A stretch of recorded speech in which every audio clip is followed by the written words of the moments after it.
Hello and good morning, everyone. Thank you for joining me on this cold Tuesday morning. My name is Sara Cartagena, and I'm the Immigration Analyst here at the Latino Policy Forum. Before we get started, just a few housekeeping rules. If you could please mute yourself and turn off your video so that everybody can hear the presentation clearly. Also, if you go to the bottom of your screen, there should be a little panel with a chat box. If you have any questions, please direct them to this chat box and I will try to answer them. I will have a Q&A session midway through the presentation and then at the end. And lastly, by tomorrow, I will be sending a follow-up email that will include this presentation, as well as a link with the video for this presentation and a follow-up survey. So with that being said, we're going to start the presentation.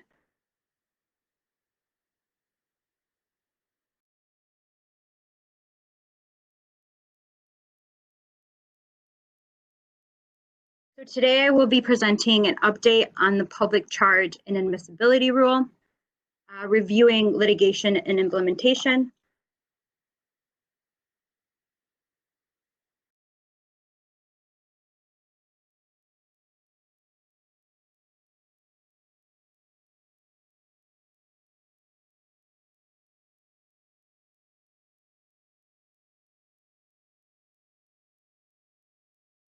Just 1 second.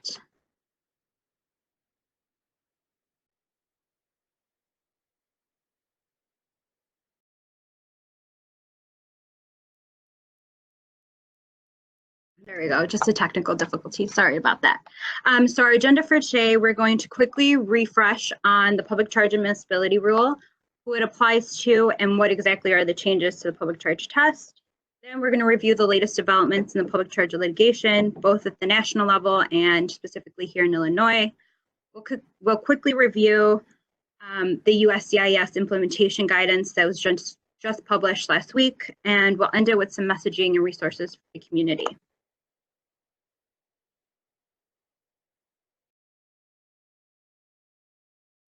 So to start off the presentation, our first slide is the invisible wall. I'm sure many of you have seen this, but for those who haven't, this graphic represents the divide that the current administration is putting in place to block legal migration. These bricks represent attempted policy and procedure changes. Brick by brick, an invisible wall policy is being created to make it harder for immigrants, even though not all of these have been enacted. As you can see, the citizenship question for the Census 2020 was actually denied. They are still being put in place to create fear and to make it harder for immigrants with low and moderate incomes to navigate the immigration system.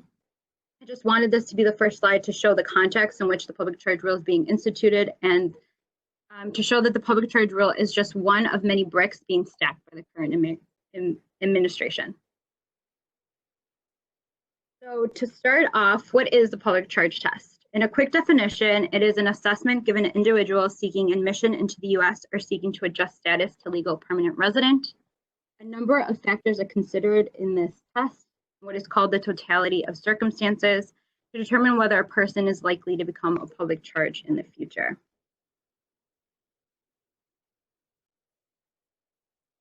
So what are the changes to the public charge definition? Previously, it was considered a person was considered a public charge if they were likely to become primarily dependent on the government for survival. Now, the new definition is a person who receives one or more public benefits for more than 12 months in the aggregate within any 36-month period, such that, for instance, receipt of 2 benefits in 1 month counts as 2 months. Now, this is a very complicated definition, and I'm going to give a quick example to see if it clears things up.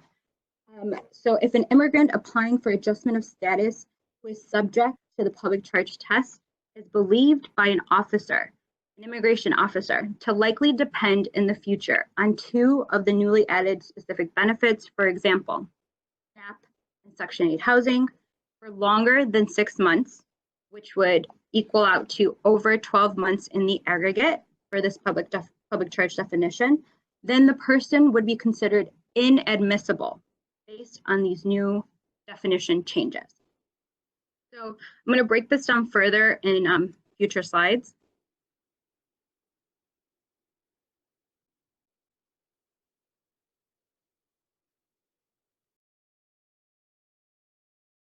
So who is subject to the public charge test? Immigrants applying to enter the U.S., those extending or changing a status of certain non-immigrant visas, applicants seeking to become a lawful permanent resident, and legal permanent residents who re-enter the U.S. after more than 180 consecutive days. The reason that legal permanent residents who travel abroad for more than 6 months are subject to the public charge test is because they trigger what is called an admission. So on the left-hand side on your screen, you can see that the public charge test does not apply to all immigrant statuses.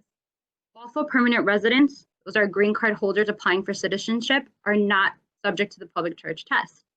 In addition, refugees and asylees, as well as the other ones on this list, are not subject to the public charge test, even if they are seeking legal permanent residency. So who is affected by the public charge test? On your right-hand side, you can see that the people that are most affected by this new rule are those seeking lawful permanent resident status based on a family relationship. So this is spouses, children, and unmarried adult sons and daughters of a U.S. citizen or legal permanent resident, as well as parents, siblings, and married sons and daughters of a U.S. citizen.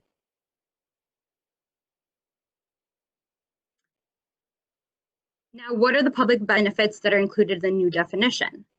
On the left-hand side, you can see that the ones that were in the previous definition, which are the federal government cash assistance and institutionalization, remain in the new definition, as well as the ones that are on your right-hand side in orange are the new ones that have been added, such as SNAP, certain non-emergency Medicaid, Section 8 Housing Choice Voucher Program, Section 8 Project-Based Rental Assistance, Section 8 Rehabilitation Program, other federal public housing, as well as state, local, and tribal cash assistance and non-cash stamps. Now, there are exempt groups for which benefits will not be considered. Those are benefits received by applicants who are in active duty or the ready reserve of the U.S. Armed Forces, as well as their spouses and children, and benefits received by international adoptees or children of U.S. citizens will also not be considered. This means that regardless if they use the benefits listed above, it will not be used against them.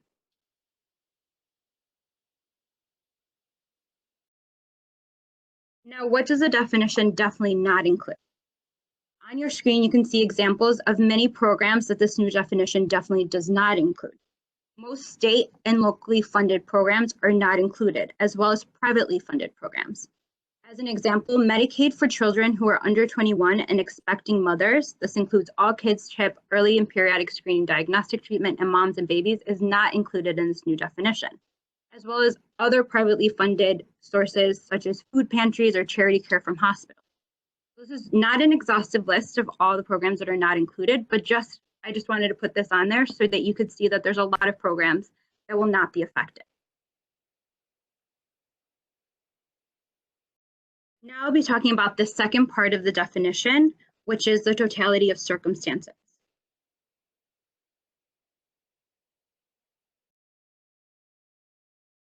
So what is the totality of circumstances test?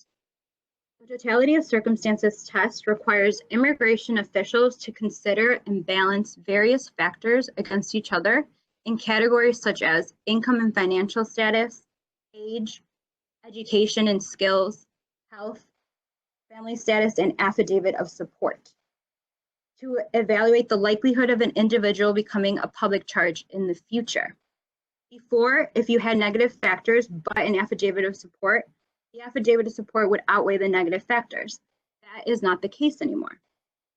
So under these categories, the factors that immigration officials will be looking at for income and financial status, they'll be looking at the financial status of you and your household members, what assets and resources you have, such as cash, property, stocks, if you have any liabilities or debt, such as mortgage, education loans, car loans. They'll be looking at your credit score and your credit report.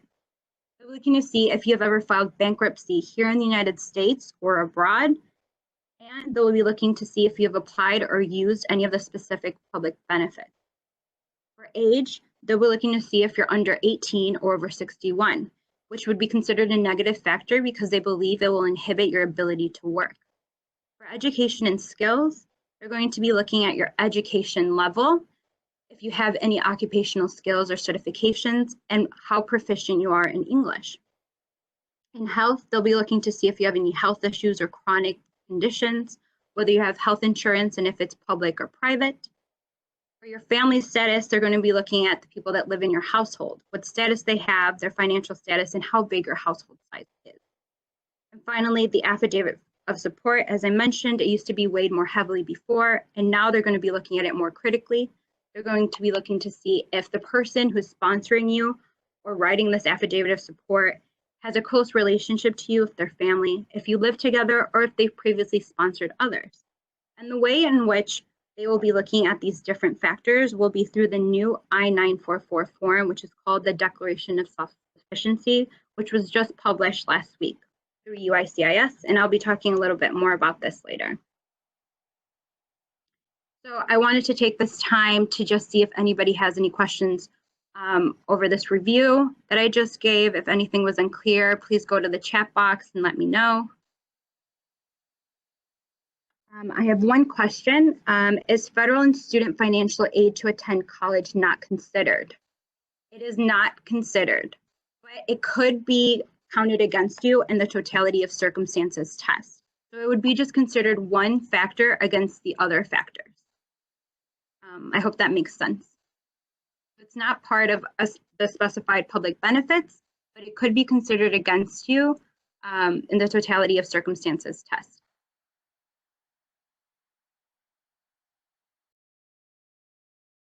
Enrolling your child, I got a question about enrolling your child in early education programs like Head Start. Head Start is not one of the programs that is in the new public charge rule. It is an exempt program. So it's okay to enroll your child in early education programs. Those are not part of the new public charge rule.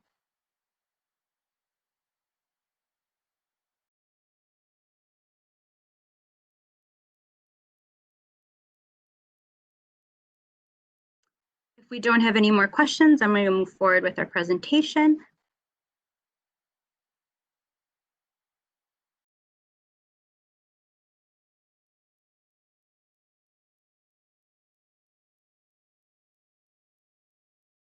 Moving on to the public charge litigation. As we all know, the date that was originally set for the rule to go into effect was October 15th, 2019. But because of 9 lawsuits that led to 5 temporary injunctions or legal blocks, the injunction date, or the effective date of October 15th, was postponed indefinitely. So the 5 injunctions that were put in place were the Illinois, which was a statewide injunction, which would only affect Illinois. And then there was 3 nationwide, the Maryland, Washington, and New York, which would cover all the states nationally. And then there was a region-wide injunction for California that only affected certain states. Shortly after these injunctions were put in place, the current administration challenged all 5 of the legal blocks. So in December 2019, the Circuit Court for California and Washington, as well as the Circuit Court for Maryland, ruled to lift their temporary injunctions to allow the rule to go into effect nationally during litigation. That means that while the lawsuits proceed, they ruled to lift the injunctions, allowing the rule to go into effect. That left only the New York nationwide injunction in place. On January 8th, 2020, the Circuit Court of New York ruled not to lift the nationwide, meaning leaving it in place.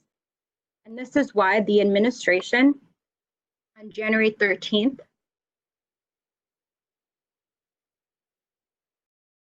filed an emergency appeal application to the U.S. Supreme Court to lift that final nationwide injunction that was put in place by the New York Circuit Court. On January 27th, the U.S. Supreme Court decided to lift that last nationwide injunction, thus creating the path for the current administration to temporarily proceed with the DHS public charge rule. But the Supreme Court specifically stated that this decision did not affect the Illinois statewide injunction, meaning that it would remain as it is and would not be lifted. So since the Supreme Court allowed the administration to temporarily continue with the public charge rule, USCIS set the implementation date as February 24th, 2020, with the exception of Illinois. So this does not go into effect in Illinois on that date, as of now. Last week, USCIS published new forms for those applying on or after February 24th, including that form that I was talking about, the I-944 Declaration of Self-Sufficiency. Again, this is for the rest of the nation except for Illinois and Illinois residents. Moving on to the public charge litigation here in Illinois. As you know, Ister and Cook County filed a lawsuit and won the preliminary statewide injunction for Illinois. Shortly after November, the current administration appealed this statewide injunction or legal block. In December, the Seventh Circuit Court of Appeals, which oversees Illinois, ruled not to lift the statewide injunction.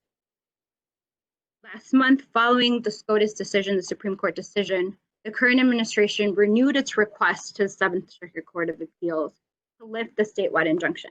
But as of today, the Illinois statewide injunction remains in place.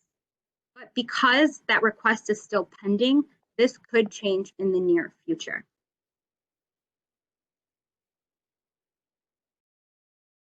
Now I'm just going to give a really brief overview of the USCIS implementation as they published it last week. As I said, they're going to start implementing on February 24th. This will only apply to applications and petitions that are postmarked or submitted on or after February 24th. They've published 12 revised forms that are consistent with the final public charge inadmissibility rule that everyone needs to use if they're applying or submitting on or after February 24th.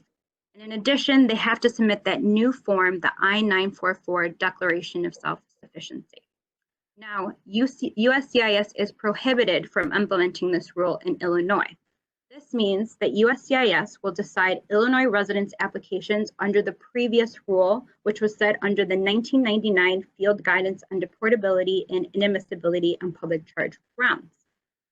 In order to make sure that you're an Illinois resident, they will use your current physical address that's on your adjustment of status application. If they need extra evidence to prove that you're an Illinois resident, they will request it. You do not need to submit the new I-944 if you're an Illinois resident. Actually, USCIS will reject your application if you submit this new form.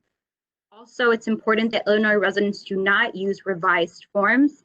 They continue to use the old forms. They're applicable under the 1999 public charge rule. Just as an overview, these are benefits that are not applicable in the public charge admissibility rule. Non-cash benefits received before February 24th. Medicaid benefits received by an expecting mother or child under 21, cash or non-cash benefits received as a member of the military or the spouse/child of one, and benefits received or to be received by certain children of U.S. citizens that are acquiring citizenship. Now, these are important takeaways to share with the community. Most individuals that are subject to the public charge test are not eligible for the specified public benefit.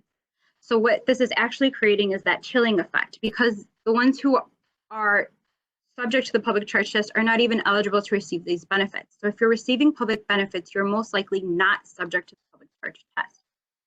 Use of public benefits will not automatically make you a public charge. As I mentioned earlier, they will look at the totality of circumstances.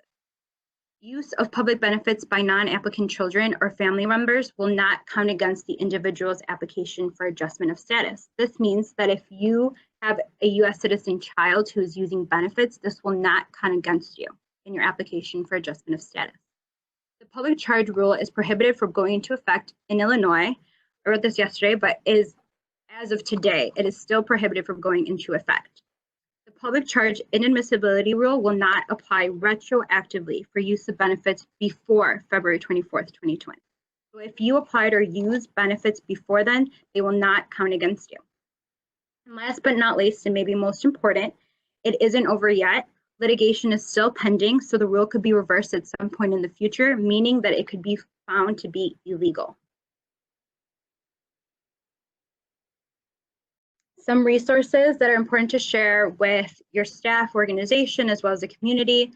There's the Protecting Immigrant Families Illinois website that is continuously updated with Illinois-specific public charge information. It's www.protectingimmigrantfamiliesillinois.org. If you haven't already, please sign up to the Protecting Immigrant Families Illinois Coalition listserv. You'll be able to get regular emails and information regarding the public charge. Just email pifillinois@povertylaw.org. Also, the Immigrant Family Resource Program works with immigrant families on public benefit applications. IFRP partners are continuously trained on issues such as the public charge, and you can find out what organizations have IFRP at this link through ICER. And also, if you think that your organization and staff would benefit from a public charge training, please feel free to email me or PIFIllinois@povertylaw.org.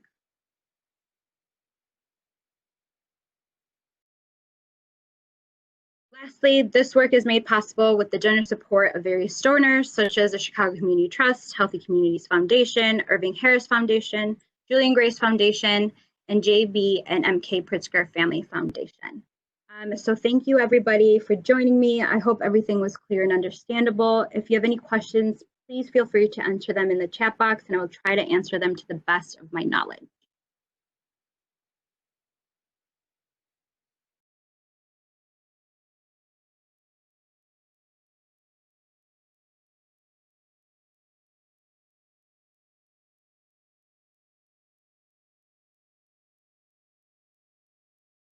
I got a question on what's the best source of information on the state's current litigation. As I mentioned, there's a PIF Illinois website that's continuously updated with Illinois-specific information. There's a litigation tab on that website, so I would suggest that you go there to learn more about the current litigation.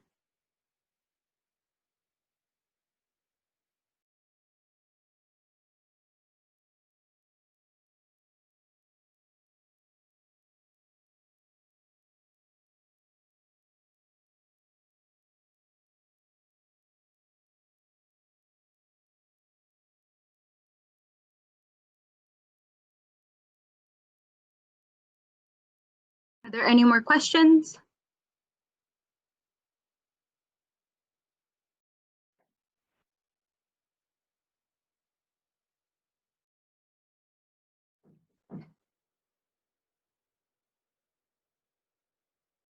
I have a question if this is available in Spanish. That's a great question. We will actually be doing a Facebook Live later on in this month, beginning of March, in Spanish. So for those of you who are interested in that, stay tuned. I will send follow-up information on when that will be available.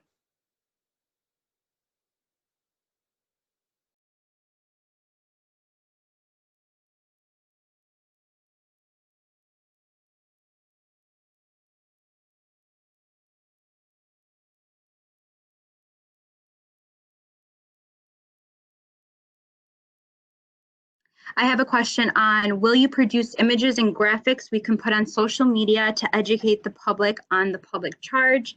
That is a great question. We're actually in the process of developing different memes that can be shared on social media with important messaging for the community.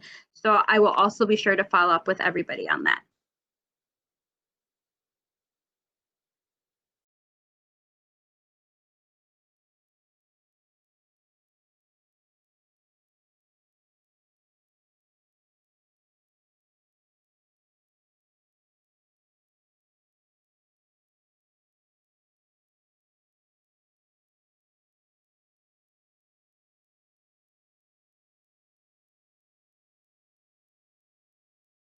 Please let me know if there's any section of this presentation that you would like me to review again. If there's anything that was unclear that I can touch on again.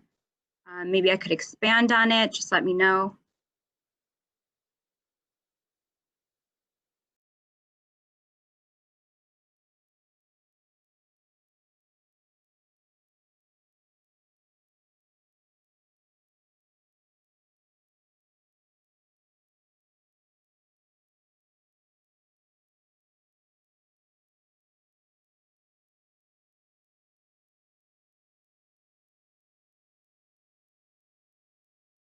Okay, if I don't have any other questions, again, I just want to thank everyone for participating today.